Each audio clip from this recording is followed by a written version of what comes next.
Well, welcome everybody. It's a pleasure to see you all tonight. A lot of faces that I actually haven't met, but I'm Chris Sadler. I'm a PA, been in endocrine practice for about 20 years, was one of the founding members of the ASEPA, and I really love to see how the organization has grown and all the vibrancy and new faces and much younger faces in mind. So it's really wonderful to see. So I have the pleasure of introducing David Doriguzzi for this talk on clinical research and practice. But just a couple of housekeeping things first. Just remember to mute your line if you haven't already done so, or CJ will take it upon himself to mute you if need be. The second thing is really at the end, we'll have like a roundtable discussion. David might invite questions during the time, or you can put them in the chat box and I'll monitor that. So if there's some questions in the chat box, we can stop them in the middle and ask those if they're pertinent, or we can wait till the end and have a nice discussion. And then remember to get CME credit, you've got to complete the evaluation form, that was attached to the email you got for the program. So make sure that you do that and you get your CME credit. And then you can watch this session later. It'll be posted on the website. So if you want to go back to it, you can go back to it and watch that. And so I want to give a brief introduction. David, I had the pleasure of getting to know a little bit at conferences and spending some time with him, and just impressed about what a great clinician he is, but just a great person, and really enjoyed spending time with him. So David is a PA that's been practicing for about 18 years, most of which has been in endocrinology and diabetology field. He spent several years teaching diabetes and endocrinology segments at the Loma Linda University PA program. And he's a regular endocrinology presenter at the annual California Academy of PA conferences. I've had the pleasure of speaking there with him. And he also created and hosts his own diabetes YouTube channel. So he's very tech savvy, and I haven't watched the channel yet, but I've heard very good reviews. So David, I'm looking forward to doing that. In 2009, he became involved in diabetes clinical trials and has since participated in over 40 individual studies. Tonight, he's going to be sharing with us some of the ins and outs of clinical trials, as well as what it's like to be a participant in research as a PA. So David, I'll turn it over to you. Thank you. Well, thank you very much, Chris. And just by the way, being introduced at something like this by the illustrious Chris Sadler is absolutely an honor that I just don't deserve. I mean, that's like being called up to the Oscars by Tom Hanks. It's good. So thank you for that, Chris. About 12 years ago, I was working at an endocrinology office here in Valencia, California, and the endocrinologist that I was working with somehow got in touch with somebody at a pharmaceutical company, and they invited him to be an investigator on a research project that they were working on. There was this new, as yet unnamed, long-acting insulin that they were testing that ultimately ended up being Degludec, which you all probably are very familiar with, and they needed new sites to host and recruit patients to participate in this study. And he signed up and he told me, hey, we're going to do research here from now on. And I said, oh, that's cool. And neither one of us knew anything about it. And he said, I signed up you to be a clinical coordinator. And I said, all right, what does that mean? And he goes, I don't know. So we figured it out as we went. And somewhere along the process, I got involved in clinical research. And it turns out that it was one of the most interesting parts of my career. And it really is kind of a fascinating possibility of working in a clinical setting when you can not only take care of your patients, but also be involved in the development and testing of the treatments that will become the norm in the future. So the reason that we're doing this tonight, and by the way, just briefly, here's some disclosures. The reason that we're doing this tonight is to sort of give everybody an understanding of what clinical research involves. You hear about studies all the time, like, oh, this company did this study, and there's this study, and this shows this, and here's the data. But the top lines are oftentimes as far as we really get in terms of understanding what really went into collecting that kind of data. So I want to talk to you guys about the different settings that clinical research takes place in. We're going to talk a little bit about the pathway that a medication goes through in terms of FDA approval. And then we'll talk about how PAs can fit into that pathway. And if anybody has an interest in becoming more involved in clinical research, we'll go into what that takes. And for those of you who don't end up becoming involved in clinical research, which frankly is most of you, we'll talk about how understanding all this stuff and how having a good familiarity with what goes into the conducting of a clinical trial can actually help you to be well prepared to interpret data in the future. So just by way of background, there are more clinical trials going on right now than ever before. There's a website that anybody can go to called clinicaltrials.gov. And every single research project that's taking place in the United States and frankly around the world is registered through an international body. And in 2020, there were over 37,000 ongoing clinical trials in the world. Hundreds of billions of dollars get invested in research every single year, and about $41 billion gets invested just by our own government through the National Institute of Health. But industry, pharmaceutical and device industry, invests over $170 billion every single year. It's a phenomenally mind-blowing amount of money. And just to give you some perspective on the amount of testing that goes on that we never really see. You know, we oftentimes see new medications pop up, new treatments. You watch TV and you see the commercials show up. Oh, there's a new medication that I've never even heard of before. You know, there's 3 new classes of diabetes drug that didn't exist when I graduated PA school. So for all these new things that show up all the time, only about 14% of drugs that enter clinical trials ever really get approved by the FDA. So, I mean, for everything that you actually see, it's like the tip of the iceberg in terms of what's studied and what's researched, things that we never see below the surface that never even see the light of day. So it's really, it's really wild to think about how many people are participating in research on a day-to-day basis. So let's start with a little bit of an overview of what types of clinical research are conducted.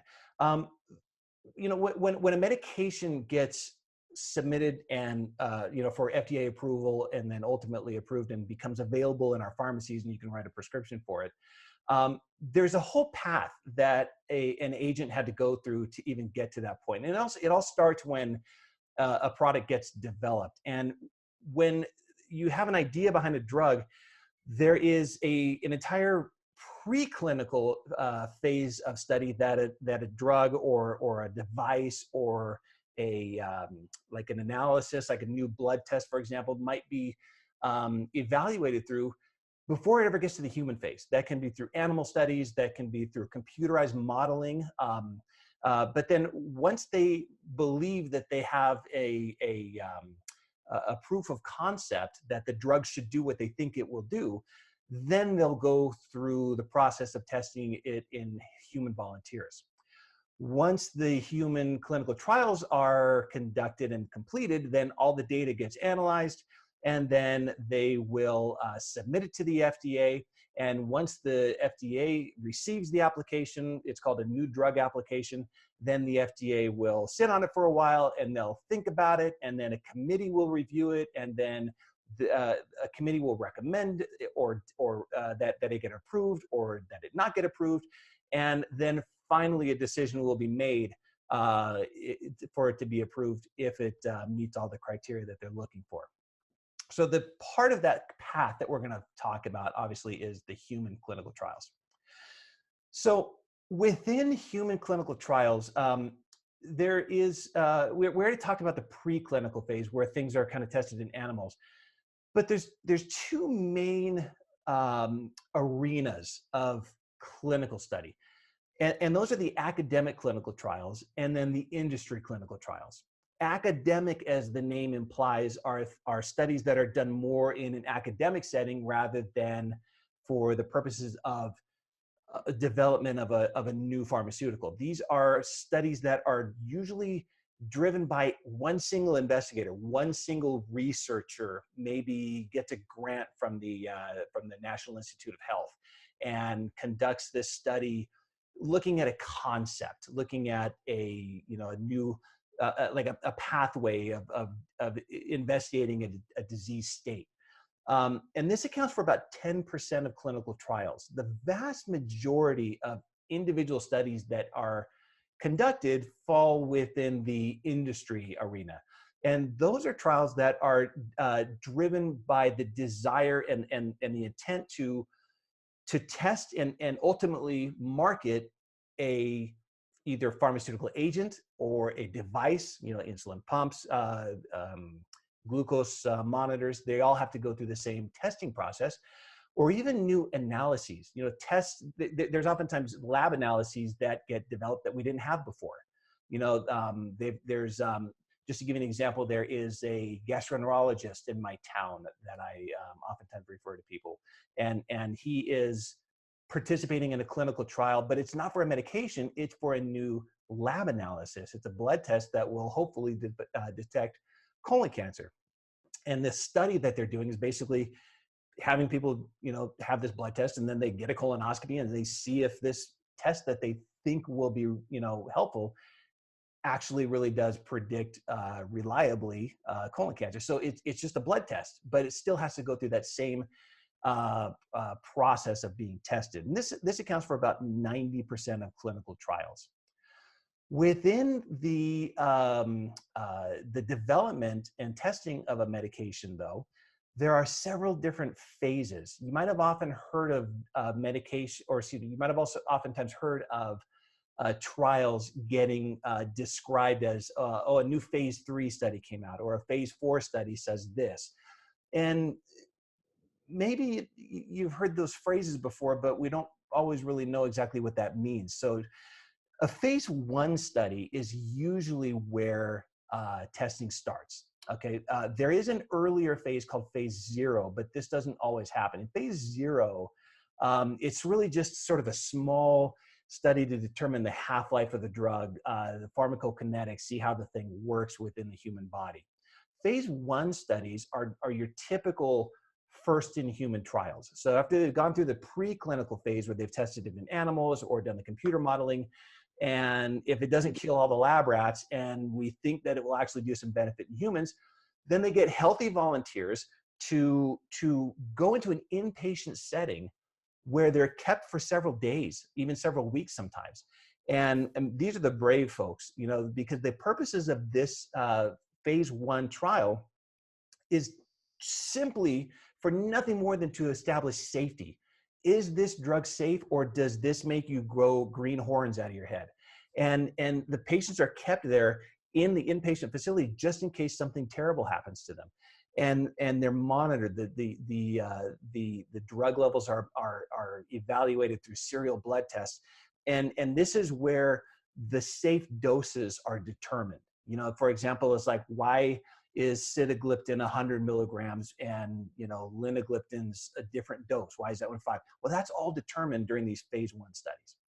So once they determine that a drug is safe and that it doesn't kill you, and that they can identify the expectable side effects, if they haven't completely ruled out moving forward, which quite often is what happens during phase 1 studies, a lot of times pharmaceutical companies are thrilled when a phase 1 study shows that, hey, don't even go any further with this drug, because they can kind of nip it out early before they get even more heavily invested. A phase 2 study is when they have established that the drug is safe. Now they want to see, how does it work in terms of efficacy? We know it's safe. Does the thing actually work?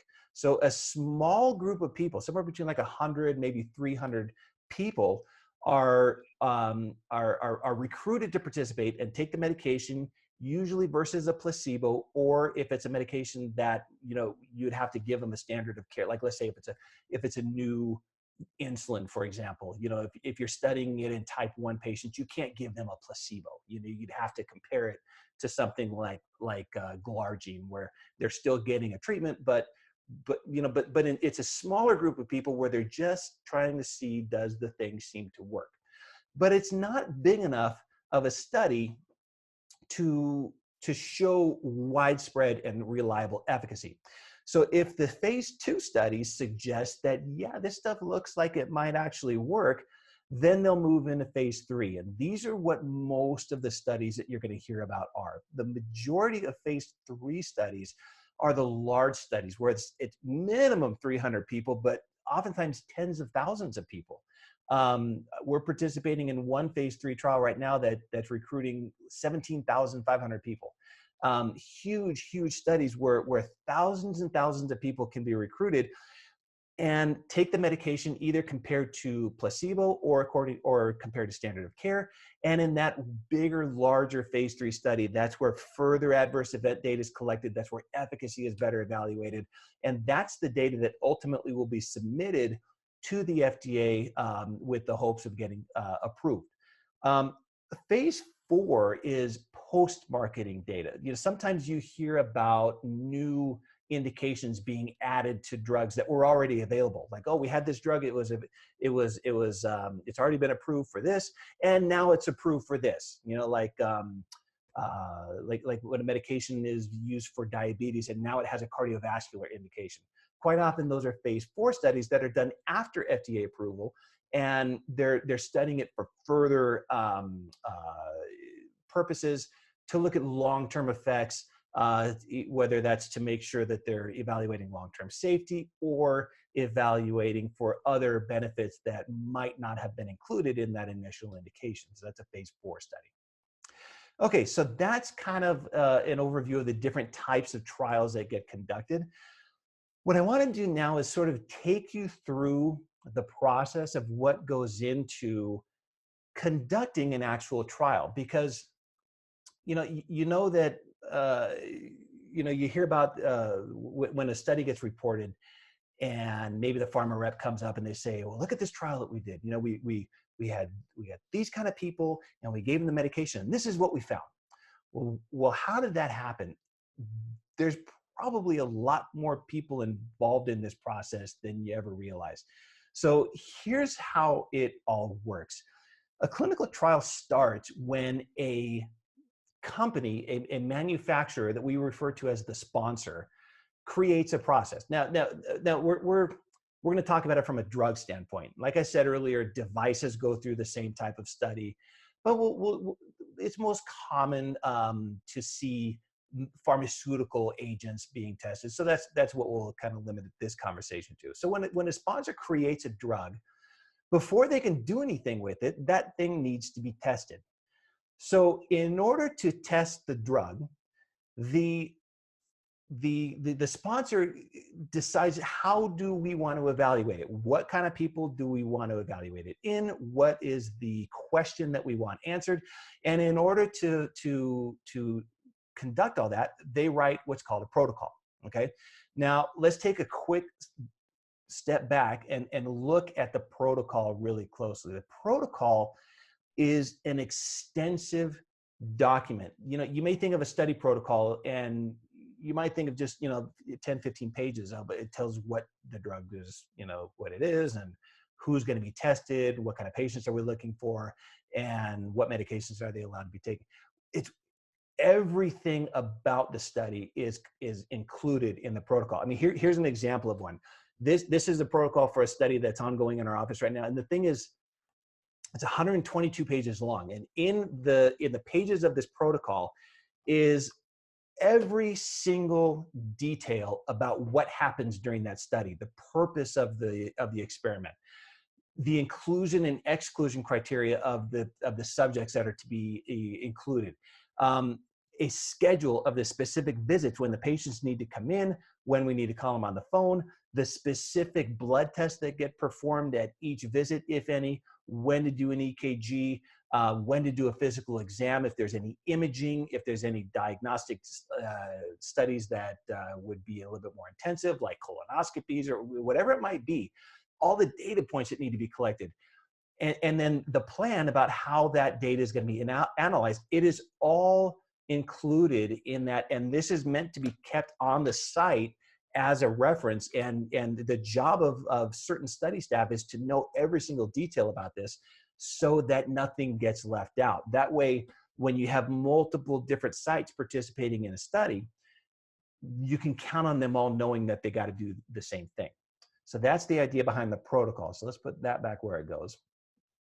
Once the protocol has been written, nothing more from there can happen until a third-party ethics committee called an institutional review board reviews the thing, okay? So this IRB, as we oftentimes call them, goes over every page of this protocol, and they go over every bit of advertising that's meant for recruitment. They go over the informed consent form, the wording of the informed consent form, in order to make sure that the patient's safety is not being unnecessarily jeopardized, in order to make sure that the patient's privacy is being protected, in order to make sure that it's just generally an ethical study and that people are not having any of their rights as human beings violated.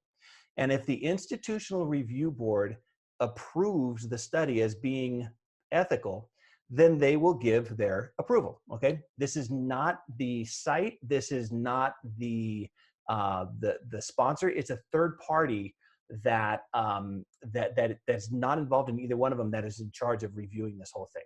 Okay. Now, on top of that, certain sites will have their own institutional review board. So if you work at a private practice, you'll just use the IRB that the sponsor hired. If you're working at like a university, they're going to have their own IRB that also needs to approve it. So there's this whole approval process that goes on well before any patients are ever contacted. Once a study is approved, then the sponsor will start getting to the point where they need participants, okay?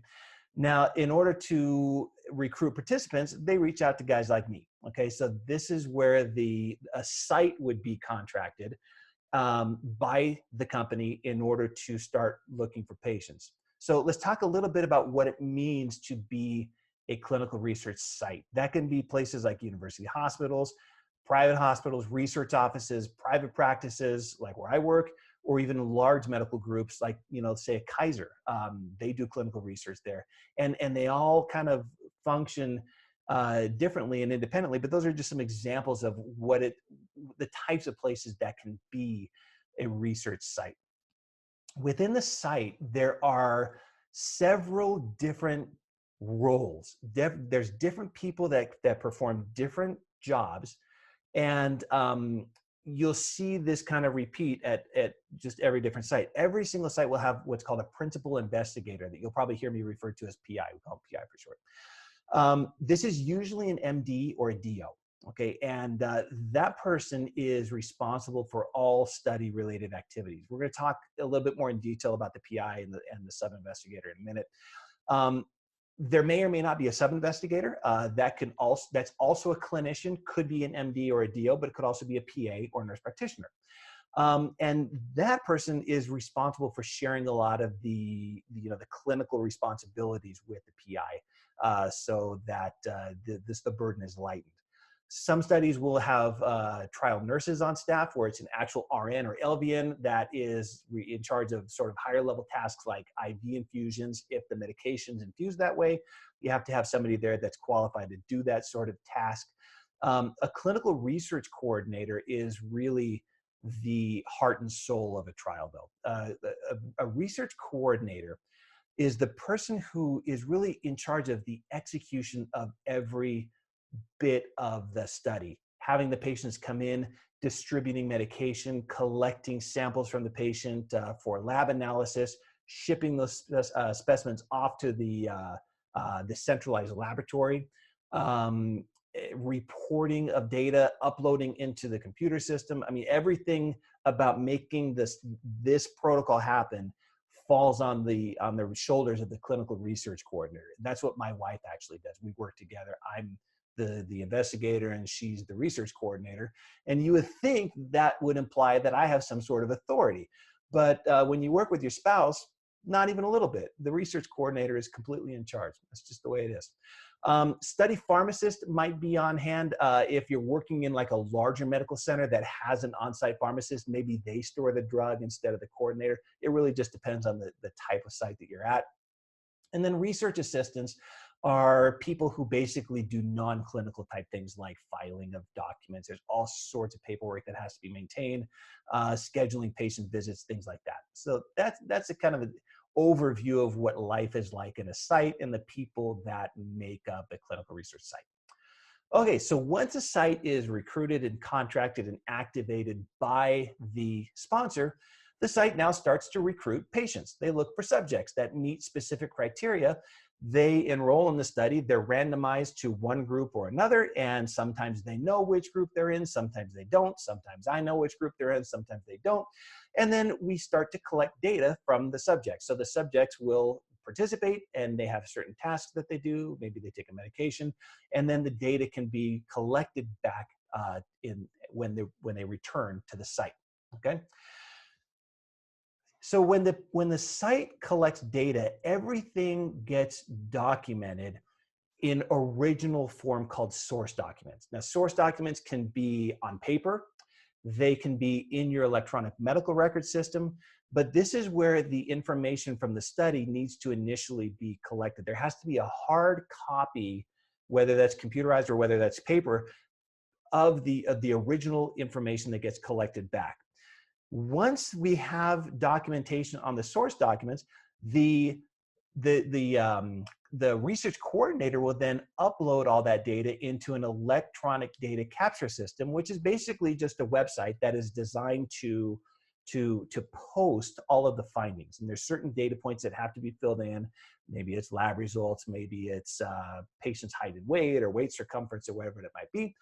And that electronic data capture is visible to the sponsor. So that's how they are able to see what we collect. We have to have the actual data collected in our possession first. That's what the source documents are. But then we can make that visible to the sponsor through that electronic data capture system. However, the sponsor is well aware that clinical research sites are made up of human beings. And human beings make mistakes. And so in order to make sure that the data at all these different locations that they've recruited all across the country, all across the world, because a lot of these studies are international, they will now send a person to the site called a monitor. And the monitor is usually an employee of the sponsor, and their job is to review the actual source documents that you collected at the site and to compare them against the electronic data entries. So far, so good? All right. They're going to look over everything in detail, and they're going to look for discrepancies, errors here and there, and they're going to suggest, oh, look, I found this discrepancy. Can you guys fix that? And we go, oh, yeah, my mistake. And we go and we fix it. And that's how we make sure that the collection of data is not only complete, but accurate, because that's ultimately really important, isn't it? Okay. That goes on throughout the entirety of the study. The monitor will come, the monitor will go. Maybe they show up once a month, maybe they show up twice a week. It really depends on the study, how much data is being collected, how many patients are enrolled in the study, and you'll be interacting with the monitor quite a bit. Monitor will meet with the PI to make sure that everything is being overseen properly, and they'll work really closely with the coordinator. Once all study visits have been completed, now that database is going to be locked so that you can't make any further changes to it. And then statisticians will review all that data. They'll analyze it, and they will come up with whatever they, I'm not a statistician. I took one class of statistics in undergrad and I hated it. But there are some people who love number crunching, and when they finalize their report, they'll feed that back to the sponsor, and the sponsor will analyze the data, and they will then write a report summarizing what was found during that study. Okay, these are what you see uploaded on New England Journal of Medicine or the Lancet. Pick your favorite scholarly journal. That's what those reports are. CJ has a question. Yeah, David. So the statisticians, is there like a third-party statisticians looking at it, or are they employed by or paid by sponsors? Who pays for the statistician? It depends on the sponsor. Sometimes they have their own statisticians, which are supposed to be left alone, to be independent and not influenced in any way. Sometimes what sponsors will do is contract with something called a CRO, which it stands for Contract Research Organization. And they would be a third-party organization that will analyze the data so that they're not biased. So that it can be done either way. But there's no rules on whether it should be independent. I don't know if there's any come from- rules about whether or not a sponsor is supposed to employ their own statisticians. I could be wrong on that. But at the very least, the statisticians are supposed to be uninfluenced and unbiased so that we are looking at actual information that is factual and, whereas numbers are numbers and that's it. CJ, I can speak to that. I've had experience with clinical trials as well, and it just depends on, so in-house statisticians, some companies will supply their own in-house statisticians, but they have to meet the regulatory requirements that every company is subject to with an investigational drug. And if they're looking to publish their results, that comes into play. They have to fully disclose who did what in the trials. Yes, that's exactly true. And the way that the statistics are going to be run and analyzed is all specified from the very beginning in the protocol and written up in the final report as well. So the analysis, even before the first patient is recruited, would be reviewed by that institutional review board as well. And if they saw something that they didn't like and think, they can say so in their report. And that would need to be rectified before it ever went to recruitment. Thank you. Hey, David, can you Sure. comment too on the safeguards as far as safety? Because you hear a lot about these independent, monitoring boards that actually see data. Yep. But, Yep. yeah, So can you that, comment a little bit on that? absolutely. If you don't mind, I'm going to actually address that in a couple of slides. We're going to talk about responsibilities of the investigator, and that's actually going to be part of it. Because there, all along, I actually was incorrect when I said once the study is done, once the last visit is done. It is true that a final analysis will be done at the end of the study. However, there are interim analyses that are done all throughout the study, and they'll oftentimes have like a halfway point or 3 individual points depending on the length of the study, where there are interim analyses as well. That also does go on. They don't just simply wait until the end. And there's a whole slew of basically like circuit breakers that can be thrown if certain safety signals start showing up. Once several of these trials are completed and several reports have been created, if the sponsor is optimistic about the agent being able to be approved, then at this point, they can finally submit for FDA approval. And I won't go into what is involved in the FDA because that's a whole different conversation. But I mean, it's kind of fun. We get to hear about that, a lot more recently with, COVID vaccine approvals being on the news every single day. We're getting little glimpses of that. So, okay, so that talks about like what happens in terms of day-to-day practice at a research site and how these things function. Let's talk a little bit about what this would mean to a PA. The role of a PA in this process is usually that of a sub-investigator. The principal investigator, the PI, is most commonly an MD or a DO, and then the PA would be a sub-investigator. However, some sponsors will allow PAs to serve as principal investigators. With the most recent 4 clinical trials that we're working on at my office, I'm actually listed as the PI just because I've been working with this particular sponsor for well over a decade now. They know me, they know that we do good work, and they trust me to be the PI. But if this is the case, you're still going to have an MD or a DO on site as a sub-investigator. They're still going to want that MD or the DO there. PAs can serve as coordinators as well, but this doesn't really make a whole lot of sense because it has the job of a coordinator is really a full-time job. If you're functioning as a PA and a coordinator, you're not going to have any sort of clinical practice when it's all done because you're just you're just gonna be so saturated with the day-to-day running of this trial. Okay, so if you're going to be a PI or a sub-I, let's talk a little bit about what responsibilities that person has. Basically, the PI, the principal investigator, is in terms of the study, they are responsible for everything that happens, for better or for worse, for good or bad. Whatever happens at that site is ultimately the responsibility of the PI, and the FDA views it as such. So if there's any sort of violation of privacy, violation of safety, negligence, that ultimately falls on the shoulders of the PI, even if if the offense was committed by somebody that's been delegated for certain tasks.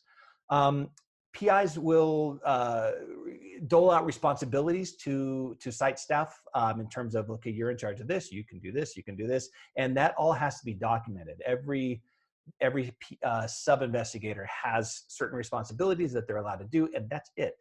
Every coordinator has specific documented responsibilities, and if it's not listed on the delegation of, it's kind of like the delegation of services agreement that we used to have for being PAs. If it's not documented on this delegation of tasks log, then site staff is not supposed to do it. Labs get reported back and need to be interpreted. Treatment decisions need to be made in terms of what we're going to do with this patient's drugs, including the clinical trial study drug. But going back to Chris's question about some of the safeguards, one of the things that a principal investigator is really kind of held responsible for is making sure that he or she is keeping current on all of the safety reports that we get back. There's those interim analyses of the data at the site or at the level of the sponsor and the statisticians. But there's also daily emails coming in to the principal investigator from every other site in the world when it comes to reporting of serious adverse events. Now, if somebody has a minor adverse event, like, oh, I got some nausea, okay, we report that. But that's not going to go blast it out to every other site. However, if a subject experiences a serious adverse event, and serious adverse events are usually defined as things that, patient died, or a patient was hospitalized, patient needed surgery because of, whatever reason, whether it was related necessarily to the drug or not, if the patient had one of these adverse event that was significant enough like that to reach the level of seriousness, then a report is generated, and it may get adjudicated, and it may be determined to have absolutely nothing to do with the drug. Here's an example. I had a patient who was involved in a clinical trial, and he got shot in the chest through his front door. Somebody, it was a wrong house gang attack, and he heard somebody at the door. He went up and they fired through the front door, and he took a bullet to the chest, dead. Okay, well, we had to report that. We had to and there was just page after page after page after page of forms that we had to report all the details surrounding this patient's death, because he died while in a clinical trial. Clearly that had nothing to do with the drug, but every single detail has to get reported. And now a report on a like 5 or 6 page report on all the details will now get distributed to every other site in the entire study, whether they are 50 miles down the road or if they're in London. Everybody gets a report, and the responsibility of the PI is to review all those things. And even if there's been no statistics performed on these outcomes, if the PI starts to get an itch and starts thinking, God, I really don't like what I'm reading about what people in this study are experiencing, they can absolutely make the call saying, all my patients are now off study drug. They can withdraw the patients, because if they're concerned about safety and the participation of the subjects becomes unsafe or inappropriate, the PI can make that call. Okay. On a smaller note, sometimes patients need to experience deviations from a protocol. What do I mean by that? Let's say, for example, you're on an insulin study, and according to the protocol, maybe the patients are supposed to follow this titration schedule. And if based on their fasting glucose, the patient is, according to the protocol, supposed to increase their dose, but you're aware of the patient having told you about a few hypoglycemia episodes, and you're a little concerned about titrating at this point. You can make the call, say, look, we're not gonna titrate right now. We're just gonna hold the dose, or maybe we'll even review the dose. And that's okay. It's okay to deviate from the protocol, because ultimately we're more concerned about the patient than about the trial. Okay. But we need to explain why we deviated, because if there's a bunch of unexplained deviations from the protocol, then that muddies the data. So a PI needs to explain deviations when they happen in terms of what the rationale was behind the deviation. Sub-investigator responsibilities are kind of the same, with the exception of the fact that the sub-investigator does not take ultimately responsibility for everything that goes on in the trial. But there's a lot of overlap in terms of physical exams, evaluating lab results, evaluating other patient assessments, working with patients on treatment. I'm just as involved in terms of adjusting doses and whatnot. And if I need to deviate from the protocol for whatever reason, I can make that call, and I can explain the reason for the deviation as well. But because of the fact that PIs are normally busy, the sub-investigator will probably more commonly be involved in the process of obtaining informed consent. Now, you guys have all heard of informed consent. So, I mean, I don't think I need to explain exactly what this is, but when a patient is going into surgery and you might be explaining the pros and cons of the surgery or whatever procedure it is, like we've all done in clinical practice before, usually a standard pre-surgical informed consent is a page, maybe two, right? Here's an example of a clinical trial informed consent. This thing is 22 pages long. There are 3 places for the patient to sign and print their name, and sometimes they even make us have the patient initial every single page.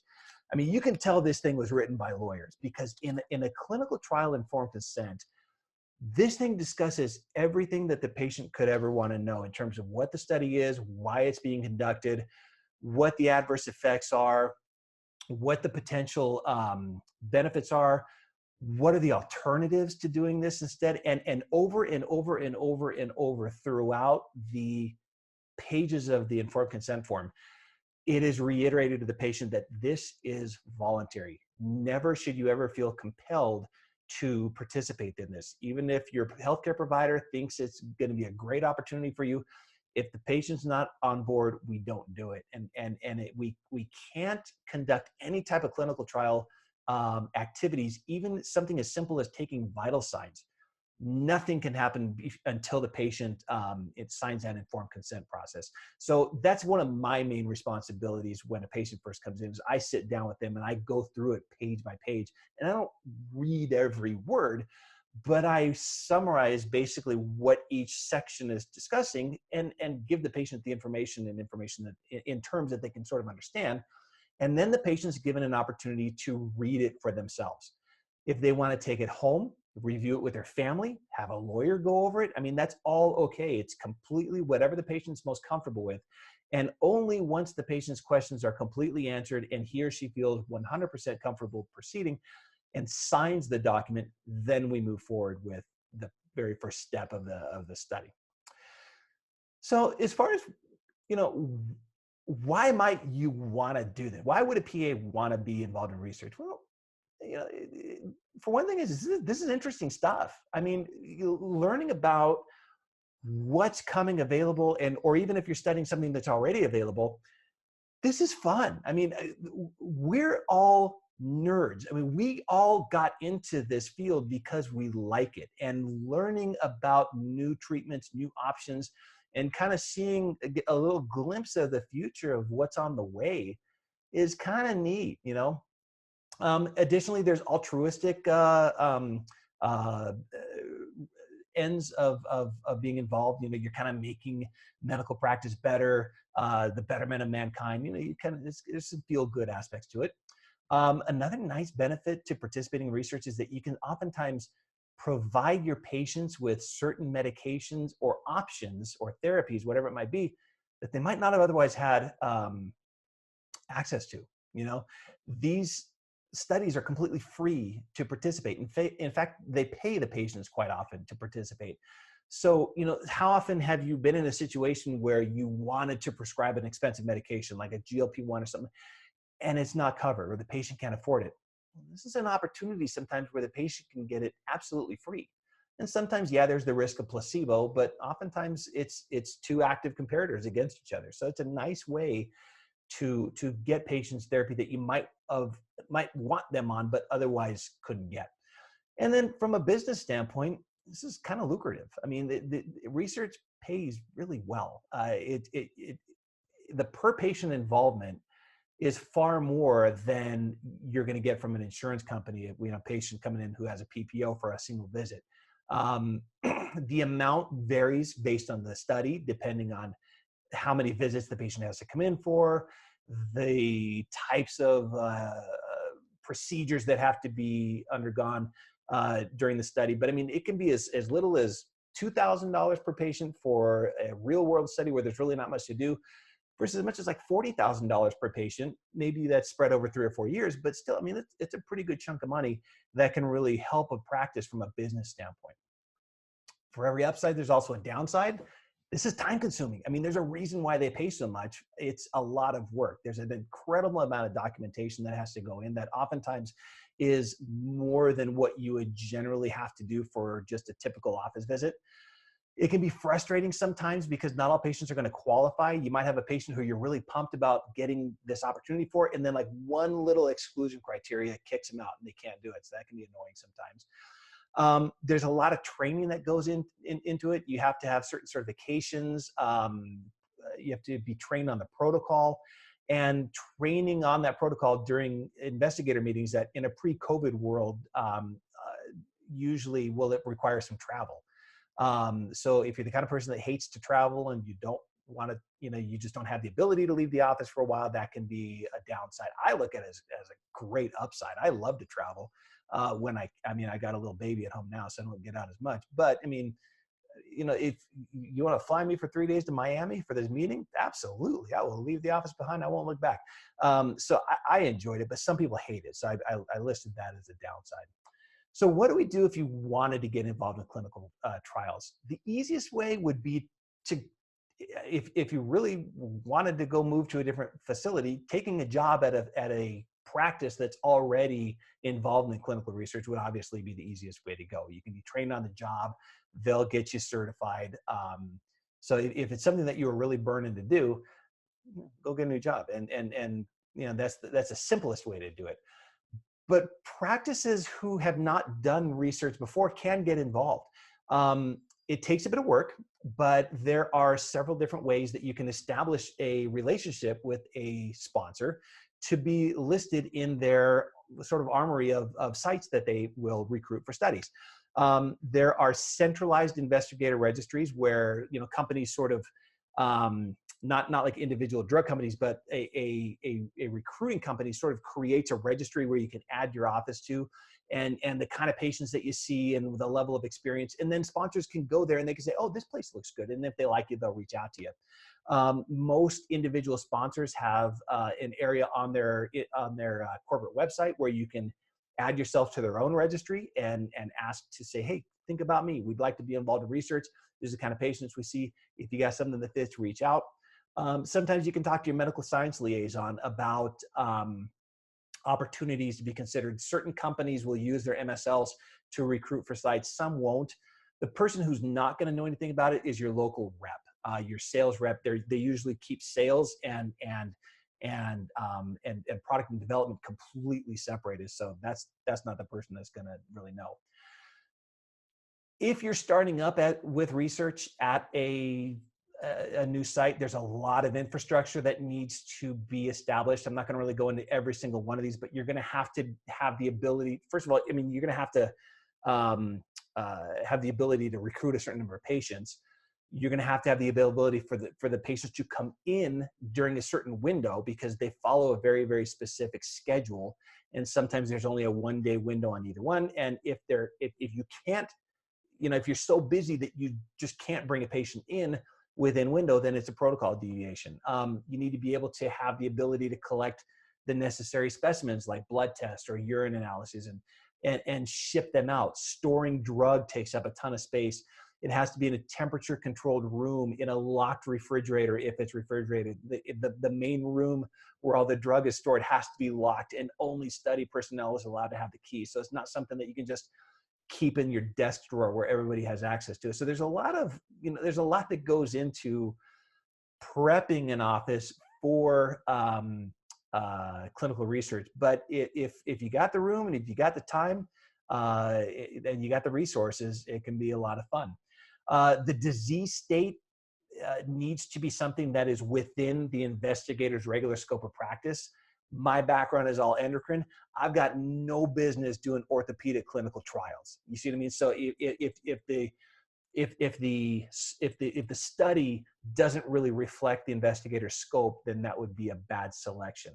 You got to have the proper amount of patients. If you don't have the ability to recruit the patients that they need, then they're not going to want to consider you. And then all site personnel needs to be certified in what's called good clinical practice. And just as a quick review, introduction, good clinical practice is sort of it's an international standard that is set aside sort of to make sure that not only are patients being respected and protected, but we're also collecting good, high quality data. It's a certification that anybody can get. It's about 4 or 5 hours of training through just a web portal. But that certification has to be maintained, and everybody involved in the study, from the principal investigator down to the research assistant scheduling the follow-up visits, has to be certified so that we meet these international standards. Okay, so that is GCP.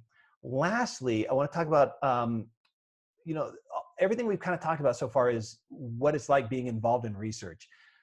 And maybe that will apply to some of you. Maybe some of you are now so interested that you're going to start reaching out and start talking to your employers about, hey, let's start up a research department in our practice. It can be really great. Most of you probably won't, and that's okay. But my hope is that having an understanding of everything that's involved in conducting a study can still help you as a clinician, because, like I said earlier, when it comes to reporting and looking at data from studies, we oftentimes just we see the top line results, the percentage that fell into each category. And that can carry with it certain meaning, but I think that the meaning can be limited if that's as much about it as we know.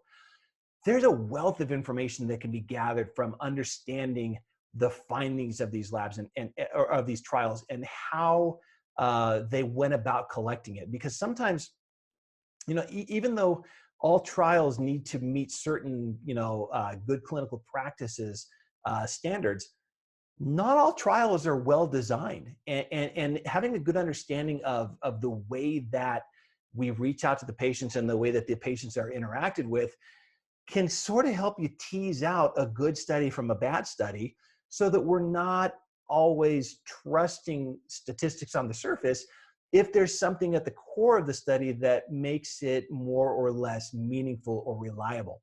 The meaningfulness of the study findings in clinical practice, even if you're not directly involved in the execution of the trial, can really help you to be a better clinician, because you'll understand a little bit more about what went into the collection of that data and the analysis of it. So that is sort of my overview on clinical research. I hope that you found that helpful or interesting. If you guys have any questions, we already covered a couple of them, but if any questions pop up, I'd be happy to entertain them. I have a question. All right. If I know it's common practice to repurpose a drug, so say it comes out and originally, you use it for hypertension. And then you might find people might say like, oh, now it works for angina. Okay. Would that go back to phase 0, that drug, or would it be continued? I don't know if this makes sense, or would it go back to phase 4 to investigate that maybe repurposing of function, if that makes sense? Yeah. So if it's already FDA approved, like let me give you an example.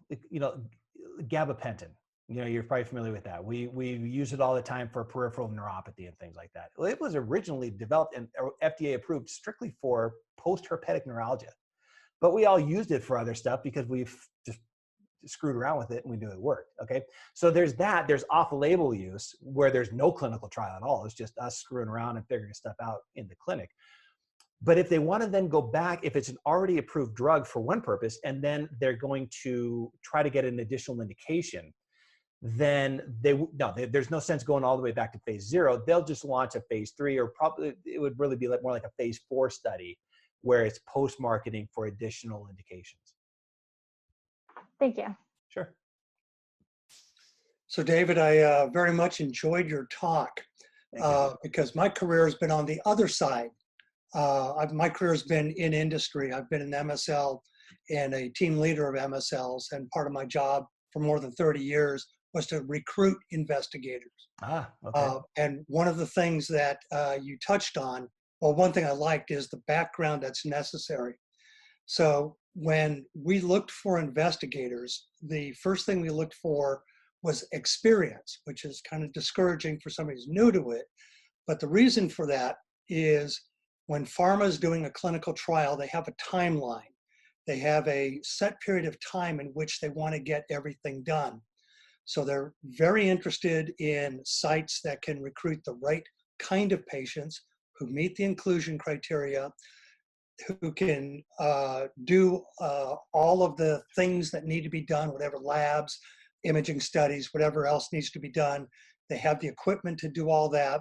They have experience with keeping the care. You're familiar with the case, the patient case studies where you've got to record everything for every patient. And the sample storage, if you're recruiting any or obtaining any biologic samples, having a way to store that and transmit it and so forth. But what companies are really interested in is getting the patients in, doing it right, and getting them out as fast as possible. So a site that can recruit a lot of correct patients, these are patients who have the disease of interest, who meet the inclusion criteria, and all the data is right, then that's less headaches for the company, and they really love those kinds of sites. That is absolutely true. And if you are able to, if you're interested in starting a site, making sure that you have that proper infrastructure from the beginning is key in terms of showing them that you are not only invested and interested in it, but also able to do, because they, as much as they would probably love the idea of helping you out and teaching you how to do research, they're really ultimately there for the purpose of their business development, and that's understandable. I'm really lucky that I didn't crash and burn with my first study, because like I mentioned at the beginning of this, we had no idea what we were doing, and we just went. My monitor was very, very patient with me, and kind of held my hand and guided me along the way. And when we came out, it all worked out. But there was a lot of learning in terms of like, wow, you really have to document everything, don't you? And they're like, yes, you really do. Well, if you've been involved in 30 trials, you've broken the code. Yeah. You're on their radar. That's good. Anybody else have any questions? So, David, maybe you can comment a little bit about the applicability of research, because I've developed a much more critical eye, especially as I've been in industry, because the way trials are designed, they're designed to show a difference, with the drug. Hopefully you're going to see a statistically significant difference, but they eliminate a lot of people out of the study to try to achieve that, because they want to avoid as much confounding as possible. And so the difficulty in clinical practice is saying, how well does that study match the patient I have sitting in front of me? What was their renal function? What did they disallow in the trial? What race are they? Because many trials are white males, and there's very little diversity in the trial. So does this work as well in women? Is there a different way they metabolize it? And so there's so much information sometimes it's not there that you have to kind of infer when you're in clinical practice. And I don't know what your thoughts are on that. Yeah, I would agree entirely, because that's the, like I said, the problem with just reading top line results of study reports. If you really want to know how you can apply this information to your own clinical practice, looking at the inclusion and exclusion, what kind of people were involved in the study, and how does does that reflect what I'm seeing? Maybe it reflects certain types of my patients and not others. And in any study, they will list the types of patients that were qualified to participate and the specifics about what might disqualify somebody. And that can be found, even if you don't have the protocol in hand. Because in the reports, like what you might see posted on New England Journal of Medicine, they'll sort of summarize in there what type of patients were tested. And then even then, if you really want to dig deep, if you go to that clinicaltrial.gov website, once the study's completed, you can actually download the whole protocol. You have to scroll way down to the bottom and find it, but you can find the entire 120-page document of the protocol. They will list every single investigator that was on the study.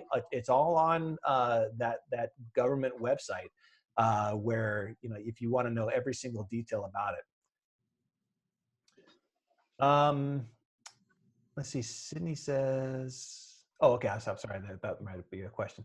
But yeah, in terms of applying the findings of any study to your own patients, it really is important to understand the details of what they were looking at, who they were looking at, how they got those patients. And any study is going to have, for every one patient that qualified, sometimes 2, 3 were disqualified. So not everybody that signs up is going to join. Are you finding that a lot of companies are looking for more diverse populations in their trials now? They really do. And in fact, if we're being considered for a study, before we even get the protocol, we will get a questionnaire that I have to fill out, and it'll ask me. It'll say, "This is the overview of the study. Here's like 3 lines about what's being studied. How many patients that meet this criteria do you have? Like, how many people do you have that are diabetic?" And I'll say 3,500.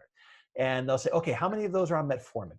How many of those are on an SGLT2 inhibitor? How many of those are on a GLP-1? How many of those patients have an A1C above 7?" And those just start narrowing down. And then once you get down there, then they'll start saying, like, how many patients do you have from a Hispanic population? How many patients of these, the people who meet these criteria that we had just discussed are African American? So there's more and more dialing in of those parameters when it comes to selection of a site. When it comes to enrollment, it's kind of hard to say, okay, you're allowed to enroll 10 sites, or 10 patients at your site, and 3 of them have to be African American, 3 of them can be white, 1 of them has to be Asian. It doesn't really work out like that. But in terms of when they're considering the sites, they are absolutely taking into consideration the demographics of that patient base to see, does this site have access to maybe underrepresented populations? Yeah.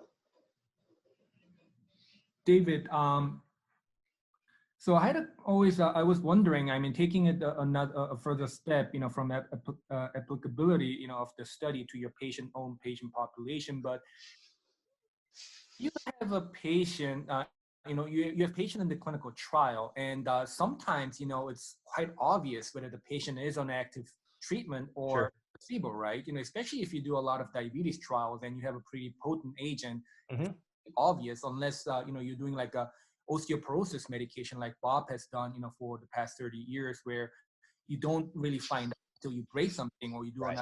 a PMD, which is like months, a year, or or longer than that. But with the diabetes trials, it's like right there and there, you kind of get a sense whether you're on the treatment or not. Sure. Like, how do you go from there? Don't you get like, do patients, like when they're on placebo and they know and they want to drop out because they know they're on placebo? How do you handle those type of situations? So that's kind of a two-pronged question. Sometimes you can tell a patient's on active drugs. Sometimes you can tell they're on placebo.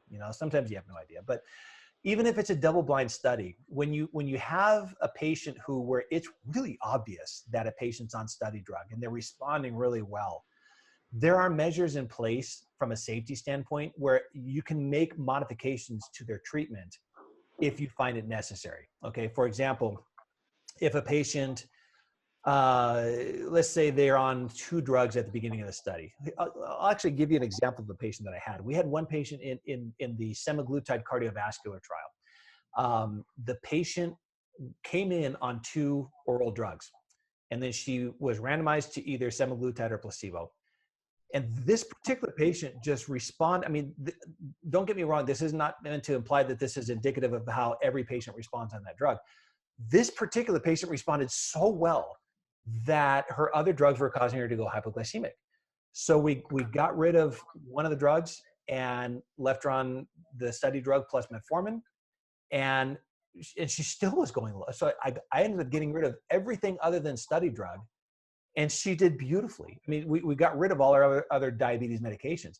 So you can do that. You're allowed to make modifications to the patient's background therapy if they need it, especially when it comes to safety issues. Now, on the other side of the coin, what happens when a patient is participating in a trial and they're pumped, they're excited, all right, I'm going to get this great new medication, and it turns out that it does nothing. And they're like, I'm on placebo. I'm coming in and I'm going through all this work and I'm getting my blood drawn and I'm taking a stupid pill every day. And I don't even think it's doing anything.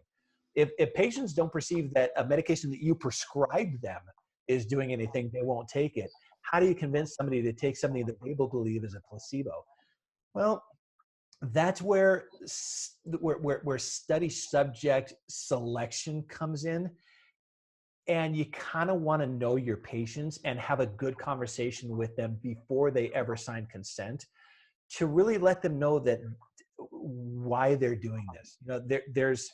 There's a lot of benefit that patients can get from participating in a study, but sometimes you got to get the patient that's really okay with if there's nothing more than altruism, participating in a study just because they know that, hey, this might help other diabetics, even if I don't personally get the medication. And a conversation with somebody about, hey, there's a possibility that you might get placebo.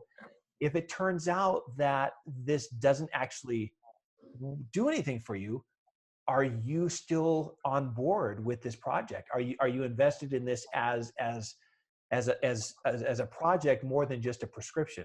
And the patients that you can, if you listen to your patients and you kind of have a relationship with them, you can tell when somebody's invested in the project and when they're not. And if somebody's gonna jump ship if they sense that there's that they're on a placebo, then you might suggest, hey, maybe this isn't for you. Let's find an option that we know what you're taking. We can get it from your pharmacy. We're still going to take care of you. We're not going to abandon you as a patient because you're not participating in the study, but maybe this isn't for you, and that's okay. If a patient is still invested in the trial and they're on placebo and they're not getting to their A1C goal, like if it's a diabetes study, there is always safety nets built into place for that, where you can still modify a patient's therapy and initiate rescue therapy. A patient can usually continue in a study for the duration, even if we had to add a rescue therapy, or sometimes, depending on how the protocol is written, if they don't get enough effect, sometimes they have to withdraw. Like some studies that we've done, if a patient's A1C was not below 7 by halfway through the study, then we withdraw. Because we're not trying to neglect anybody's care just for the sake of a trial. So there's always going to be sort of that safety net for the sake of treatment. If a study allows somebody to continue, even if they're on placebo and other medications are added to kind of get their A1C under control, then you're kind of counting on them just being on board with the idea of being in the study, and the payments that they get when they come in for the visits, that helps a little as well. You know, CJ, that question is a real insightful one. But one thing to keep in mind is the study designs are based on a dialogue between the sponsor and the FDA, because the kind of clinical trials we're talking about are all designed to seek either approval for a drug or approval for a new indication for a drug. And the FDA decides what endpoints they will accept. And so in a situation like you described, how do you stop patients from dropping out? Well, you can't. What they do is design their sample size population to be large enough to account for dropouts. And then their statistical modeling, they usually use an intention to treat analysis. Well, it depends on what they're studying, but their analysis plan will actually take into account a certain amount of dropouts. And so you'll see something in a lot of trials where they'll include patients who might receive the study drug or the placebo for a certain period of time. They drop out, but they'll still be included in the final analysis, either in the safety side or the effectiveness side, depending on how the thing was designed. So a lot of that's all built in. But I really like your response, David, because that's really practical from the clinical side. When all these trials are designed, they're designed, first of all, to do no harm to the patients. The subject's safety is paramount in all of these. If there's any risk of harm at all to the patients, then it doesn't get through the IRB. That's what the IRB is there for, is to help reinforce patient safety. But people drop out. They drop out all the time. And there's all these other tools that have been developed to account for it on the sponsor side. But then on the clinical investigator side, like you mentioned, there's all kinds of other things you do just in selecting who you choose for the study and so forth. So Yeah, maybe any of up them get done. You bring up a really good point in that the patients at all times, like I mentioned, that the informed consent form reiterates over and over and over again that this is a voluntary thing. You do not have to do this. And a patient can withdraw any time they want if they don't like a side effect, or if they think that they're experiencing a side effect that's maybe not even related at all. If the patient doesn't like the color of my socks, they can drop out of the study. I usually like to tell them, as I'm going over the informed consent form, I like to tell them, I have all sorts of responsibilities to you. You have very, very little responsibilities to me. You do not need to feel like you need to do this if you don't want to do it. Yeah, one thing that I found, David, in trials, I don't know if this is your experience, but especially in diabetes trials, when people are in a trial, even if they're on placebo, they oftentimes do better because of the frequency of follow-up and the attention that they get. Mm-hmm. And if you look at most diabetes trials, you'll see that the placebo group improves. And that's why you always have to subtract the placebo from the treatment group, because you can be fooled on the magnitude of benefit. Right. But just being taken care of, a lot of times you get benefit. Yeah, Especially if you have a subjective endpoint like pain or affect or mood. Yeah. Yeah, You're absolutely right. You look at a lot of these like these diabetes studies, and you see like a 0.4% drop in A1C in the placebo group, and you're like, how in the world? Placebo is pretty good for you, isn't it? Well, I mean, being involved in a clinical trial is really good for you. I mean, because like Chris said, the frequency of the visits, we have some studies ongoing right now where we're in contact with our diabetics once a week. They might come into the office for a swap out of their medications and some blood work. But we're calling them to review their glucose and titrate their insulin every week. I mean, how many of us get the opportunity to do that for our regular clinical patients? And how many diabetics out there see their clinician once or twice a year? I mean, it's just going to your healthcare provider, it turns out, is good for you. David, could you speak a bit about how you incorporate participation in these research studies into your day and your patient care responsibilities? When I figure that out, I'll let you know. That's one of the reasons I'm going gray. Most of the time what I do is I try to keep my clinic visits thin in the morning, because most clinical trial visits take place in the morning, because a lot of times the patients have to come in fasting. If we're doing blood work, we're going to be doing oftentimes fasting visits. They don't go to their local Quest or LabCorp for the labs, because all sites in the country will ship out their specimens to a central laboratory. That's one of the ways that they eliminate confounding factors. Every specimen that gets drawn goes to this one lab, and they use all the same machines. So mornings are busy. So I try, if I know that I'm going to have a patient who is enrolling, I'll block some time aside so that I can run over there and spend the time with the patient to review it. And then my wife and the other coordinators that we have will kind of do all the other blood draws and data point collections and whatnot, the review of the health history. But oftentimes, if you're trying to balance both, it can be tough, because surprises will pop up. A patient will come in, they'll just show up and they'll be like, hey, I had a problem with my medication, or I lost my insulin, or I lost my glucose meter, whatever it is. And then they need to replace it, or they have a problem. And it could be like any other part of daily clinical practice where surprises catch you off guard.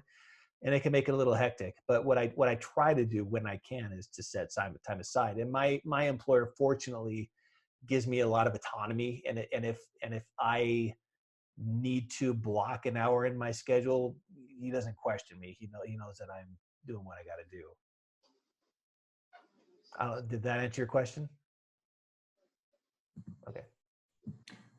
How about the communication between the clinical trial site and with other healthcare providers who are involved in their care?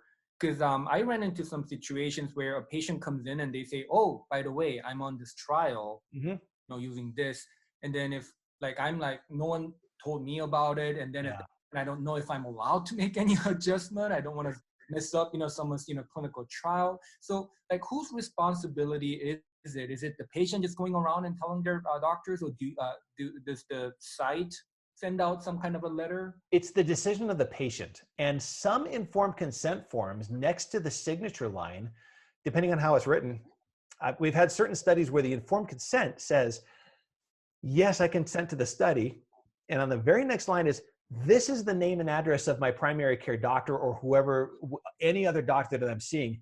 Please let them know about they're given an opportunity to have any other healthcare provider informed of their participation in the study. And then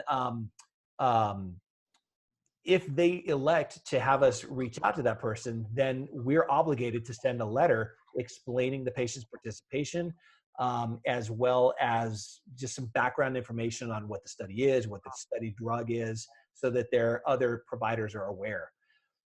Even if the patient doesn't opt for that, the patient is still given a study ID card that they're instructed to carry with them at any time. So that, let's say if God forbid they're in a car accident and they're in the ER, and they go through the wallet, they find the ID, and oh, look at that, the patient is participating in this study, which is really helpful, because if the patient's smart enough to carry a medication list with them, that's great. But sometimes these medications are not even yet FDA approved, and your average ER doc isn't going to know what it is, so that at least gives some identifying information about what the patient is or what they may be taking.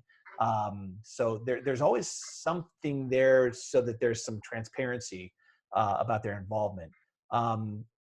In terms of sharing, if it's not specified in the protocol, or if the patient doesn't really give permission to share it, we don't normally reach out. But there's not really, other than that, there's no specific obligatory information. If you ever come across a situation like that where you become aware of your patient participating in a clinical trial, and you're not really familiar with what it is, or if you're not really sure if you can make any changes, you can always make changes. You're always allowed to take care of your patient, and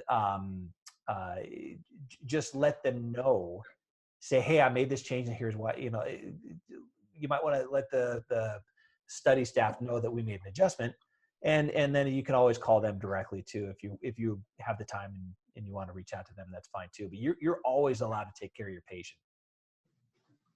But how about like those things affecting the result, right? It can, and that's one of those things where they build it into the sample size to where when there is deviations from the protocol, they should still be able to get a meaningful analysis when it's all done. It's going to happen once in a while.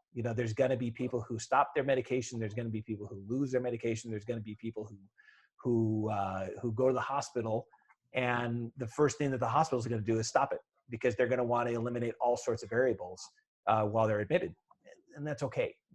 It's just a protocol deviation. We document it. We explain as much as we can about it.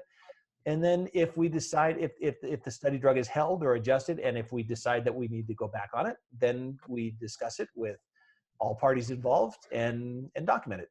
And that's pretty much all there is to it. So I would assume like, at every, the study visit, they are updating all their medication changes or Yes. medication, and you Yeah. kind of document it. And depending on the study, most like phase 3 studies, anytime a medication is changed, we want the patient to let us know because their start and stop dates listed on all concomitant medications. And that's all uploaded in that electronic data capture system. Sometimes depending on this, if it's just like a cardiovascular outcomes trial where it's not really studying efficacy, in those studies, we're only looking at cardiovascular medications. If they have their depression medication adjusted, we don't really care, So it really just depends on the protocol. But most phase 3 efficacy studies want to know every other drug that's being taken and if anything else changes. And you're allowed to make those changes. We just need to have it documented so that they can have meaningful analysis. You. It looks like we're running right up against time. But David, thank you so much for a great presentation and audience for all the great questions and discussion. Thank you. Remember next to submit your evaluation if you want to get CME credit that was in your RSVP email. And then the next webinar is going to be Tuesday, March 16th at 5 p.m. Pacific time. And CJ is actually be doing, it'll be a non-CME presentation on adrenal incidentalomas and mild hypercortisolism. So look forward to that next month, CJ. Well, have a wonderful evening, everybody. And any final comments, David?